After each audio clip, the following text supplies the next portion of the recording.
Hari ini saya ada janji wawancara dengan Cawapres Prabowo Subianto.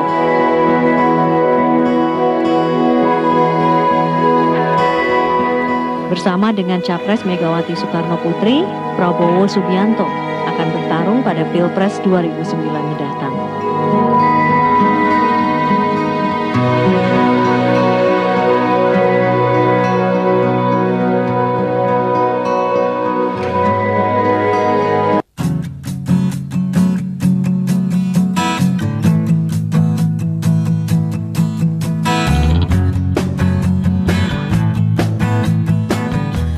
Menemui Prabowo di rumahnya di Hambalang, Sentul Selatan, sekitar 50 km dari Jakarta.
Selamat pagi, Pak Prabowo, apa kabar? Baik sekali, terima kasih. Pak? Alhamdulillah. Terima kasih telah mengundang kita ke kediaman Anda ya. Terima kasih kedatangannya. Sudah berapa lama tinggal di sini, Pak? Saya baru berapa bulan sebetulnya ya. Berapa bulan? Oh iya. Walaupun saya beli tanahnya udah berapa tahun yang lalu, tapi ya begitu ada uang bangun, begitu uang begitu. Baru selesai. Kecil begitu maksudnya? Kira-kira begitulah kalau saya kan pedagang waktu itu ya, jadi kalau ada untung bangun. Pak Prabowo, ini kan cukup jauh ya dari hiruk-pikuk pusat kota, apalagi sekarang Anda kegiatannya sebagai calon wakil presiden pasti cukup perlu banyak waktu untuk tetap ada di sekitar Jakarta dan sekitarnya. Ini apa tidak terlalu jauh ya dari Jakarta kemudian sekitar ke Hambalang? Sekitar 1,5 jam dari Jakarta pusat. Tetapi memang saya kan sayang sekali sama binatang ya. Saya pelihara banyak binatang di sini. Ada kambing, saya juga pelihara kuda. Jadi tidak cukup tempat kalau di Jakarta Pusat. Ya, nggak mungkin. Dan tanah di sini waktu itu masih murah. Oke, berarti yang membuat Anda selalu kembali ke Hambalang dan menjadikan ini rumah Anda adalah karena Anda sayang dengan dan lingkungan. Saya memang suka di tempat yang dekat sama hijau, hutan, sama sawah. Itu memang pribadi saya dari dulu. Jadi, dari kecil. Tidak keberatan ya harus mondar-mandir 1,5 jam Jakarta, Sentul begitu. Imbalannya ada. Ada jelas imbalannya ya. Oke. Nah, ini kan selama ini kalau mungkin nih saya sambil lihat ini ada kuda Anda ya di situ ya. Siapa namanya itu, Pak? Prodigio.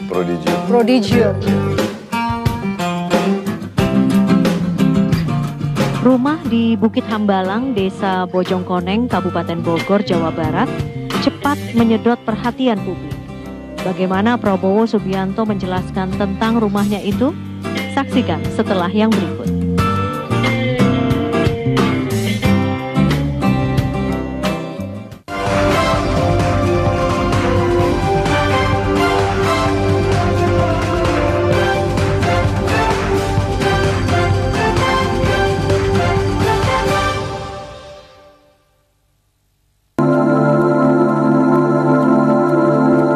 Mungkin hidup berkelimang harta tapi sanggup berempati dengan penderitaan rakyat, apalagi hendak membawa Indonesia keluar dari paradoks yang mencengkramnya.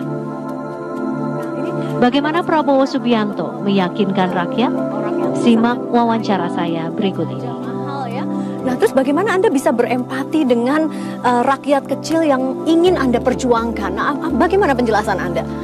Saya kira masalah empati itu kan masalah latar belakang. Dan masalah kaya dan miskin itu kan masalah relatif ya. Kalau pedagang bisa satu hari untung, besoknya bisa bangkrut, ya kan?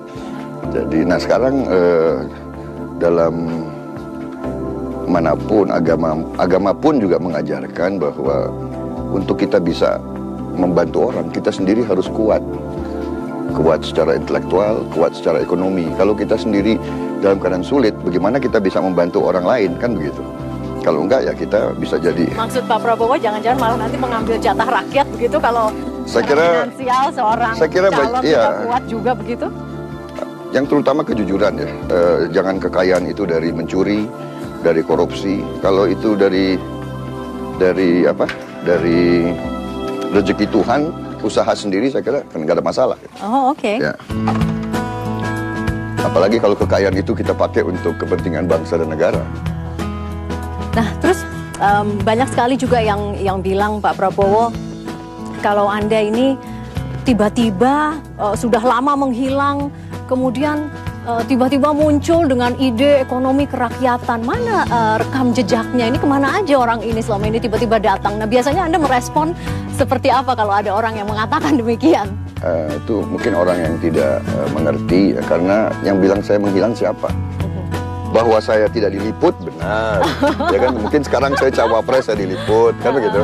Kalau saya nggak cawapres, Anda nggak mau liput saya, kan kira-kira begitu kan. Enggak, saya sudah bertahun-tahun bicara ekonomi kerakyatan. Sudah kira-kira ya sejak 98 lah, sejak kehancuran ekonomi kita tahun 98, saya pelajari, saya lihat kenapa kok bisa terjadi begini.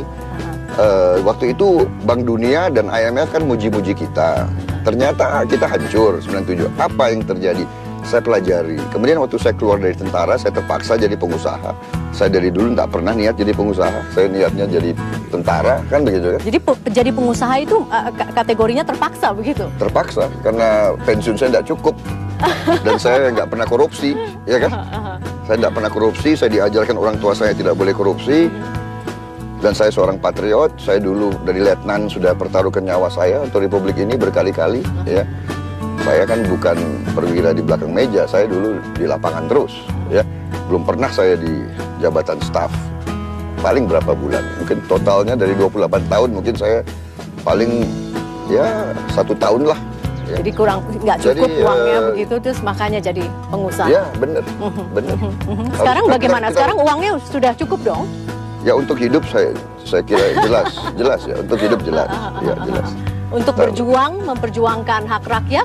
Saya kira saya mampu lah ya sampai saat ini, ya tanpa terlalu banyak tergantung sama orang, ya.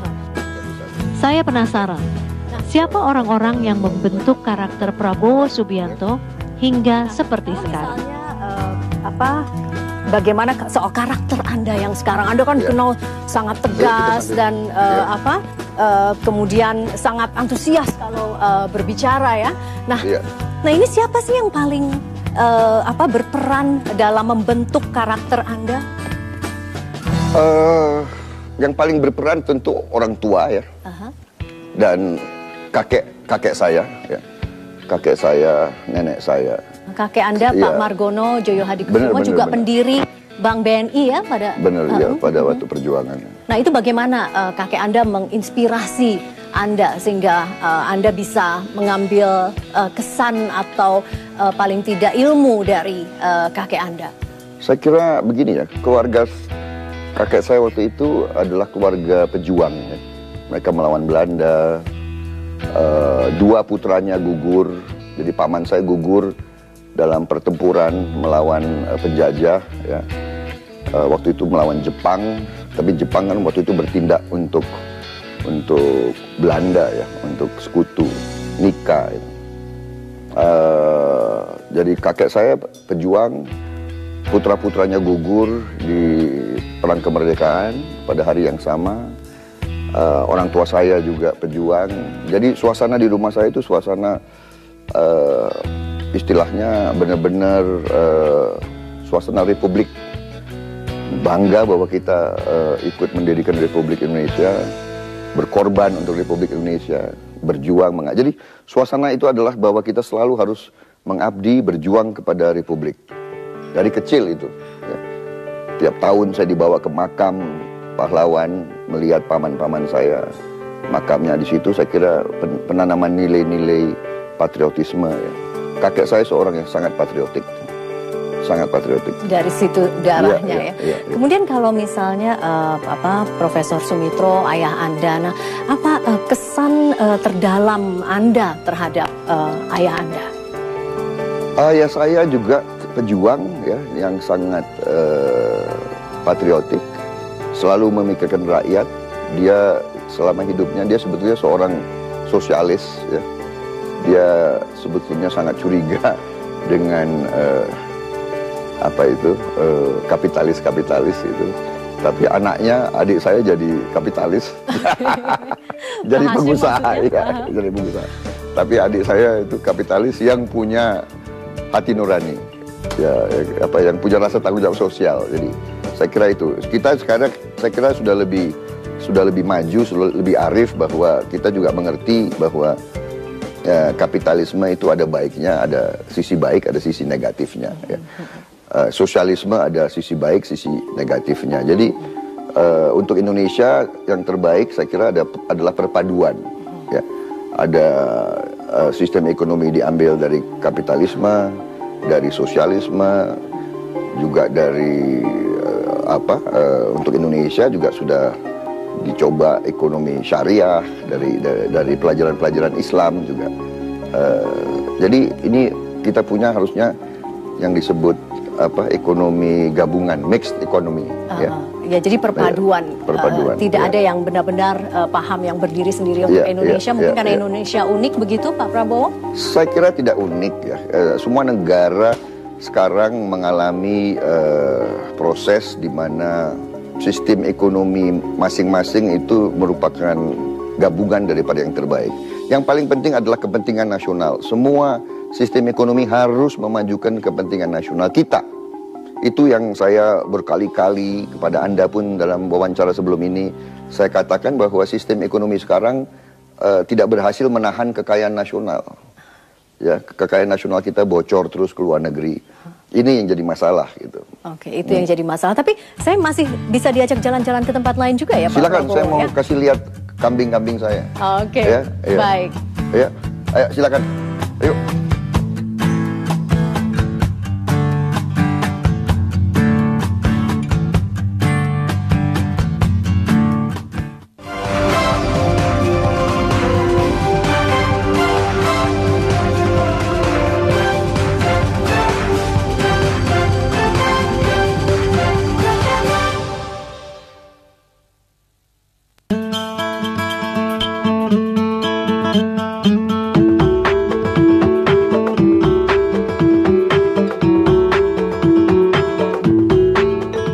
Juga pelihara kambing di iya, saya bikin pembibitan kambing. Dari sini kita coba menghasilkan suatu ras kambing khas Indonesia, dan dari sini kita akan sebarkan ke kabupaten-kabupaten. Sudah kita sebarkan ke sekitar berapa ya? 30 kabupaten ada sudah pembibitannya, tapi saya harus memantau bagaimana kelanjutannya. Seberapa banyak Pak peternakan Bapak? Tadinya 1.800 kambing, habis itu kita sudah bagikan, mungkin sekarang masih ada sekitar 800 mungkin. Pak, kalau ditanya soal solusi untuk memberdayakan para peternak kita agar perekonomian mereka semakin kuat begitu ya, itu Bapak mau mulai dari mana ya Pak? Saya kira sudah ada banyak program yang dalam sekian puluh tahun ini kita laksanakan ya. Intinya sebetulnya menurut saya sekarang adalah kurangnya modal. Karena kurang modal, kredit murah untuk lapisan bawah sangat minim sekali. Jadi masalah itu pertama. Jadi saya selalu kembali kepada kekayaan nasional kita yang hilang tiap tahun.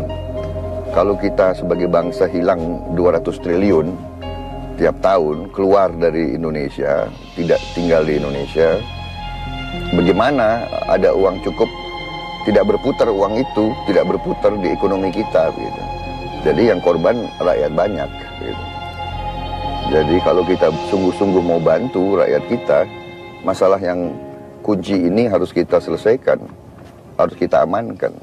Pak, ini kan kalau dulu kan memang kalau sekarang ini kan otonomi daerah ya Pak ya. Nanti kalau misalnya jadi cawapres bersama dengan Ibu Mega, nah itu nanti bagaimana Anda meyakinkan pemerintah daerah juga untuk mengikuti konsep-konsep yang akan Anda terapkan, Pak? Kalau kita lihat sekarang ya, dalam perangkat pemerintahan yang kita punya, sebetulnya porsinya pemerintah pusat masih sangat-sangat besar, porsinya eksekutif masih sangat-sangat besar. Karena itu, saya anggap kalau mau menjual BUMN itu konyol, alasannya tidak efisien. Menurut saya ya ini keliru sama sekali, total keliru. Kenapa? Loh, kalau tidak efisien, buatlah efisien, masa dijual? Ya, dan aneh sebetulnya, yang bertanggung jawab atas efisiensi BUMN kan eksekutif. Jadi pemerintah ini yang tanggung jawab selama 5 tahun ini. Jadi kalau begitu mereka mengakui dong mereka tidak mampu membuat efisien. Tetapi jawabannya tidak boleh dijual, karena BUMN itu bisa menjadi alat untuk melaksanakan program-program segera untuk membangkitkan roda ekonomi. Sebagai contoh untuk di bidang pertanian, kita punya PT Pertani, kita punya Bulog, kita punya Sanghyang Sri, jadi pabrik-pabrik di bidang pertanian, perusahaan-perusahaan di bidang pertanian itu banyak BUMN, ya. Pabrik pupuk BUMN, petani BUMN, apalagi untuk benih BUMN, banyak sekali. PTP ya, perkebunan itu semua BUMN. Ini kok mau diprivatisasi? Ini salah besar ini. Ini menurut saya sangat-sangat salah.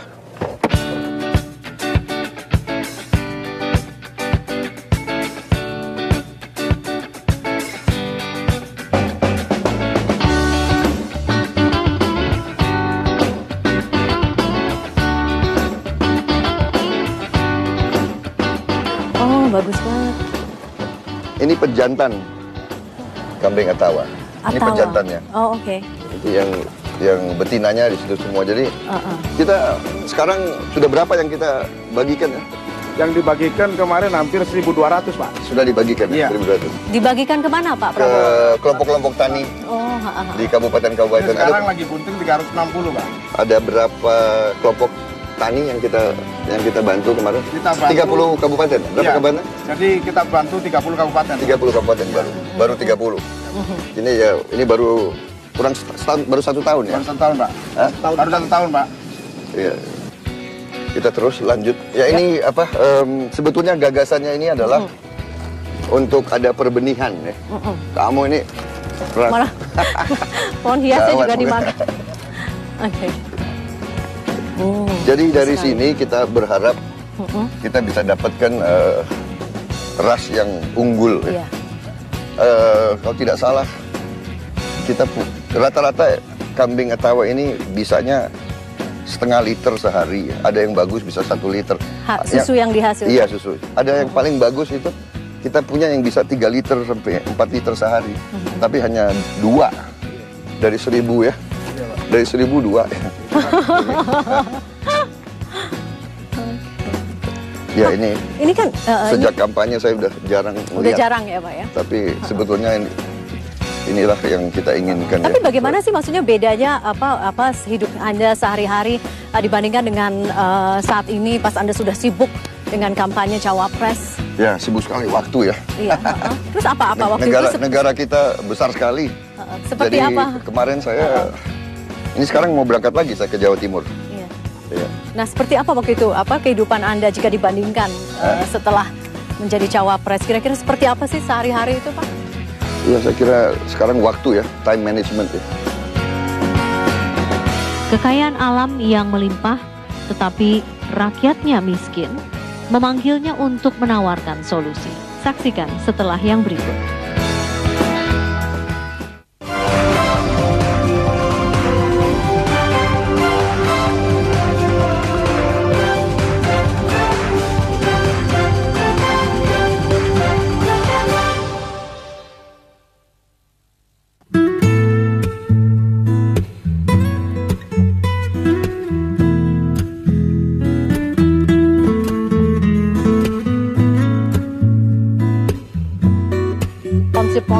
kemudian solusi untuk memberdayakan peternak, katakanlah demikian.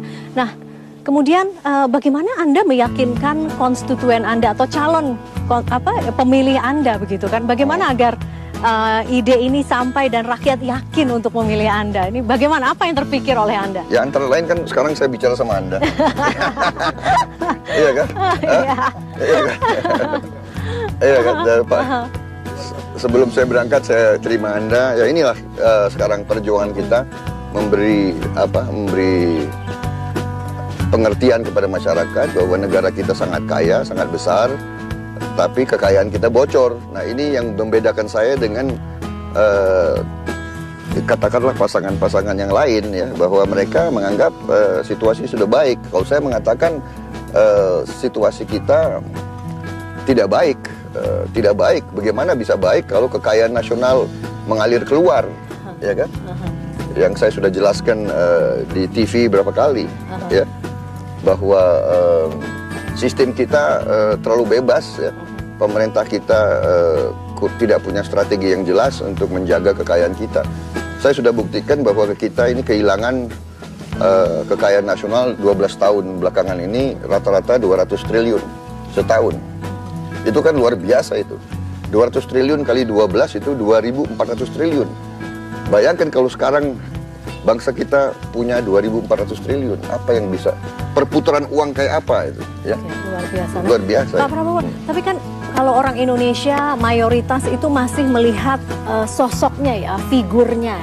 Nah, kadang-kadang tidak melihat, oh ini kadang-kadang tidak, malah banyak yang belum melihat konsep pemikirannya, solusi yang akan ditawarkan oleh capres tersebut atau cawapres tersebut. Nah, bagaimana Anda menyikapi sikap masyarakat Indonesia yang memang masih memilih berdasarkan figur gitu? Saya kira kami ya, pasangan kami yang paling jelas programnya ya. Dan paling jelas kita yang mengatakan harus ada perubahan paradigma, harus ada perubahan cara pandang, harus ada perubahan pengelolaan. Ini yang saya lihat perancang-perancang ekonomi sekarang tidak melakukan koreksi, atau kalau mereka melakukan mereka malu-malu gitu ya. Mereka malu-malu mengakui bahwa selama ini strategi yang mereka jalankan adalah bisa dikatakan gagal ya. Kan tim perancang ekonomi yang sekarang sudah memegang ekonomi ini sudah kurang lebih 40 tahun. Ya. Tim intinya Pak SBY itu adalah sama dengan timnya yang dulu-dulu, dari mulai zaman Orde Baru. Tidak banyak berubah. Orangnya tidak berubah, ada regenerasi gitu ya. Ada regenerasi dan mereka ya saya anggap mereka juga orang-orang baik ya. Bukan mereka tidak baik. Hanya menurut saya mereka saya tidak mengerti kenapa mereka juga tidak mau mengakui bahwa sistem yang mereka laksanakan selama ini mungkin mereka ternyata tidak berhasil. Dan menurut saya kalau kita sudah melaksanakan sesuatu yang kurang berhasil harus cepat kita koreksi. Seperti Amerika, begitu sistem keuangan hancur 2008 kemarin, mereka koreksi diri. Tapi ya. Pak Prabowo bagaimana mau mengakui bahwa ini gagal kalau menurut mereka memang tidak apa-apa, memang semua baik-baik saja, Indonesia baik-baik saja begitu? Ya, tapi kan sudah terasa bahwa kita ini uang kita ngalir terus ke luar negeri. Ya kan, akhirnya kita pinjam uang terus. Dan saya tidak melihat akan ada terobosan, akan ada kebangkitan yang berarti ya, terus terang aja. Ya itu saya lihat sebagai contoh, setelah 40 tahun kita jadi pasarnya orang lain. Ya. Nggak ada produksi benar-benar putra-putri Indonesia. Ya. Anda punya jam tangan Anda buatan mana coba? Jam tangan saya buatan mana menurut Bapak? Coba lihat. Ya kan? Bukan buatan Indonesia. Ya kan? Tapi gelangnya buatan Indonesia loh Pak. Oke, gelangnya buatan Indonesia. Ya kan? Ya kan? Jadi kejebak nih ya. Jadi kejebak. Ya kan? Masa setelah 40 tahun nggak ada satupun jam buatan Indonesia? Ya kan? Nah, terus bagaimana Pak meyakinkan? Ini kan karena kalau kita mau melakukan terobosan terhadap bangsa Indonesia, perekonomian bangsa Indonesia, seperti Anda katakan, Anda ingin mengangkat harkat martabat rakyat kecil. Nah, Anda kan harus terpilih dulu kan? Ya. Nah, ini bagaimana nih? Apa yang strategi ya kan yang Anda? Saya lagi kampanye sekarang. Saya kan kemarin saya ke 4 kabupaten satu hari, ya kan? Kuningan, Cirebon, Kota Cirebon, Brebes, Pekalongan, ya kan? Oke, dalam upaya 4 kabupaten satu hari. Ya. Tapi menurut hari Anda, ini saya berangkat lagi ke Batang, Semarang. Ya kan? Tapi kapan sih menurut Anda rakyat Indonesia akan benar-benar cukup, mayoritas rakyat Indonesia akan benar-benar dewasa bahwa kalau memilih pemimpin itu memang harus berdasarkan konsep, bukan hanya berdasarkan figur. Bagaimana Anda melihatnya ke depan? Rakyat kita sudah mulai. Saya datang ke suatu kecamatan, saya datang ke mereka sudah ngerti kok, mereka tahu. Yeah. Mereka malah yang sebut neolib, mereka ngerti neolib kok, jangan salah, jangan kira rakyat kita bodoh, ya. Mereka sudah merasakan 40 tahun ini yang menikmati ekonomi itu hanya segelintir orang saja gitu loh, ya. Yang penting adalah mereka sebenarnya ngerti. Jangan sampai sekarang mereka dianggap bodoh, kemudian ada rekayasa, ya. Saya yakin loh figur-figur, tapi mereka sudah ngerti kok. Nah sekarang apa kita berani atau tidak untuk benar-benar mendengarkan suara rakyat? Apakah kita berani atau tidak mendengarkan suara? Tapi kita mungkin lebih coba kita dengar suara kambingnya lebih dekat ya Pak ya. Kita kayak sepertinya lebih mudah. Untuk sebagian orang lebih mudah mendengarkan suara kambingnya daripada suara rakyat. Enggak, kalau kambingnya kenyang, dia nggak terlalu bersuara kan? Anda nggak dengar mereka suara kan? Enggak. Yang tadi aja Pak, yang lewat tadi yang agak besar. Seperti apa Prabowo Subianto menilai lembaga-lembaga survei? Seperti apa pula hasil lembaga survei mempengaruhi kinerjanya? Ikuti jawaban Prabowo setelah jeda berikut ini.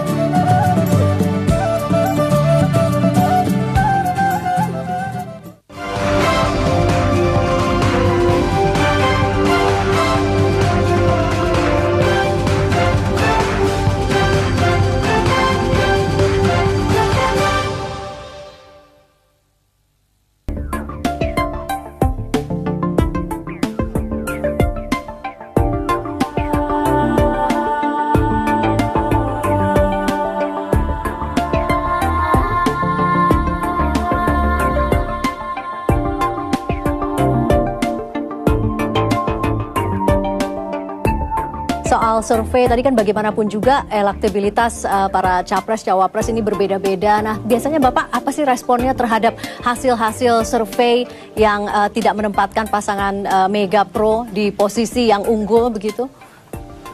Jadi gimana biasa responnya Pak? Jadi lembaga survei di Indonesia itu biasanya itu sesuai pesanan, ya.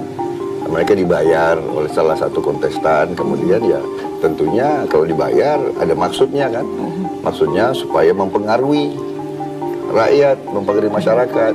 Walaupun mereka mengatakan bahwa ini sudah sesuai dengan metodologi yang secara scientifically proven begitu.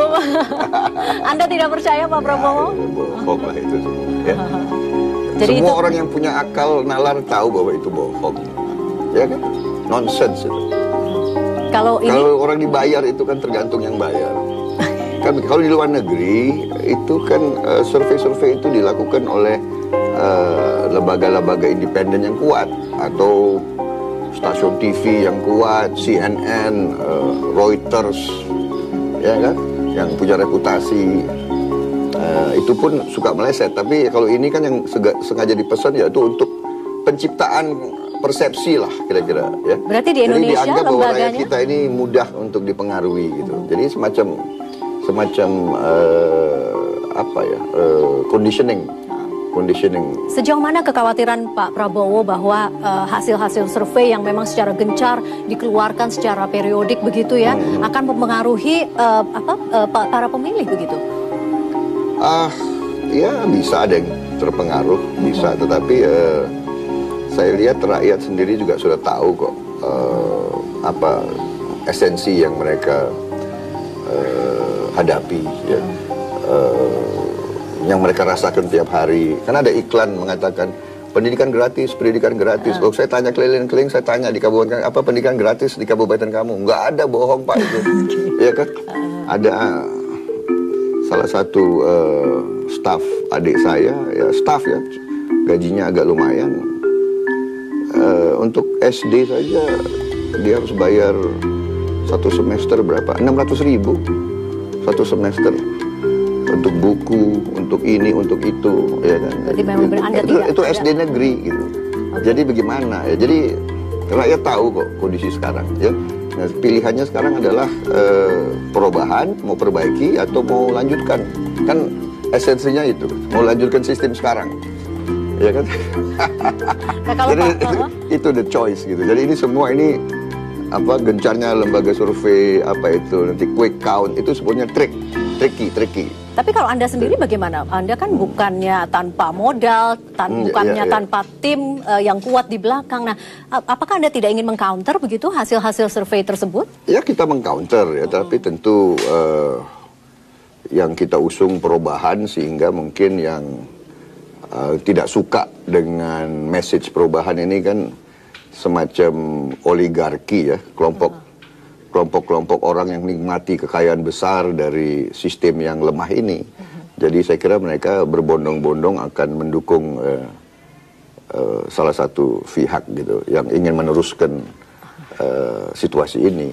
Ya, situasi Indonesia yang dianggap sebetulnya sudah baik, ya baik untuk segelintir orang itu gitu. Iya kan? Tapi sistem ini yang saya sampaikan adalah bahwa tidak mungkin rakyat banyak akan punya kesempatan bangkit karena kekayaan kita hilang. Ya, yang bisa adalah paling membagi-bagi permen, membagi-bagi ya kan belas kasihan, kira-kira begitu. Tapi menurut Anda apa pemberdayaan sih? Tidak, penciptaan lapangan kerja yang berarti tidak mungkin terjadi. Tapi menurut Anda apa sih yang kunci utama kalau dari sisi Anda ya yang paling berperan dalam menarik hati rakyat? Ya itu saya hanya mengatakan kepada rakyat, Anda mau terus seperti ini, ya, atau Anda mau anakmu punya kesempatan, dirimu punya kesempatan untuk mencari kehidupan yang baik, bukan untuk minta dikasihani, bukan untuk minta belasan kasihan gitu. Ya kita tidak perlu minta dikasihani karena kita negara kaya, kekayaan kita ini yang hilang. Itu yang saya perjuangkan. Saya kira kalau kita yang dipilih, kita mengerti bagaimana untuk menutup kebocoran-kebocoran ini. Karena kita sungguh-sungguh ingin menutup, kita sungguh-sungguh kekayaan ini tidak mau hilang. Sudah gitu. Anda tawarkan, tinggal rakyat yang memilih ya. Saya kita kira, sambil jalan ya, Pak Prabowo ya. Ya.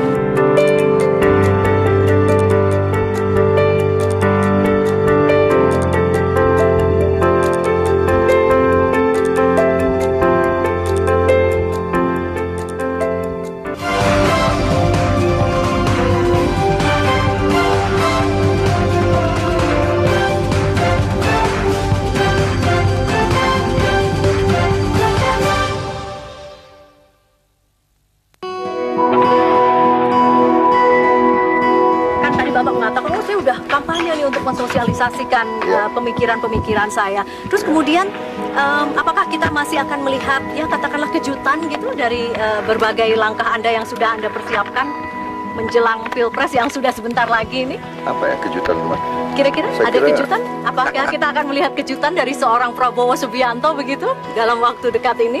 Saya kira sudah kita... Atau kejutannya siluman begitu, Pak? Nggak ada kejutan. Saya kira tidak ada kejutan. Yang penting adalah yang kita... yang saya menghimbau bahwa tidak ada kecurangan itu aja. Ya. Kalau ada kecurangan ya... Berkali-kali Anda mengatakan menghimbau tidak ada kecurangan. Anda begitu khawatir bahwa akan ada kecurangan dalam Pilpres ini? Ya, kita lihat gelagat-gelagat yang yang tidak sehat. Saya dengar informasi banyak upaya-upaya untuk melibatkan tentara, intel. Kesepakatan kita demokrasi kan tidak boleh TNI, Polri, dan semua lembaga pemerintahan kan tidak boleh intervensi kepada proses pemilu kan. Itu kan sebetulnya suatu kewajiban kan. Baik. Ya. Oke. Pak, Ya. ini mau ini say goodbye sama ini kambing-kambingnya nih. Ya, ya. Soalnya pasti akan masih lama ya ditengoknya ya. Masih lama ditengoknya Pak Ya, mungkin Prabowo, pasti setelah- sibuk sekali ya. Setelah 8 Juli kali. Lebih sering. Ini bajunya ada berapa sih Pak? Sebetulnya tiap hari bajunya setelannya seperti ini ada berapa nih Pak? Lumayan ada. Ganti dong, ganti 2 kali sehari kadang-kadang. Bukan dari Itali kan? Hah? Bukan. Dari Indonesia Dari ya Pak Indonesia. ya? Jangan sampai saya cek loh Pak. Tadi Bapak boleh. udah mencek jam tangan saya. Kalau saya cek. Boleh. Tapi tentu banyak ya. Kenapa sih Pak ini apa yang ingin sinyal yang akan Anda sampaikan dengan berpakaian seperti ini? Apa sih message-nya? Sebetulnya nggak ada message, praktis saja. Praktis, Ya kan? demi Ini kan lapangan. kepraktisan. Ya. Anda lihat saya kan semua pengemudi semua ini pakaian pekerja. Jadi kalau kotor nggak terlalu cepat kelihatan begitu. Oke, kalau Saya kan banyak di lapangan. Ya kan? Nah, ini Biasa-biasa adalah aja. demi kepraktisan saja. Iya, iya, Ya, iya. baik. Pak Prabowo, terima kasih telah mengajak kita berbagi dengan melihat peternakannya. Ya, terima kasih banyak kita. Semoga Bapak bisa beraktivitas dengan lancar hari ini. Tapi sebenarnya kita masih tunggu kejutan berikutnya dari seorang Prabowo Subianto. Yang penting rakyat bicara yang baik. Yang penting rakyat. Iya. Oke, baik Oke. Pak Prabowo. Terima kasih. Terima kasih. Thank you. Sampai jumpa ya Pak Terima ya. kasih. Terima Oke, kasih. Iya. mari Pak. Terima kasih. Terima kasih. Yuk, yuk.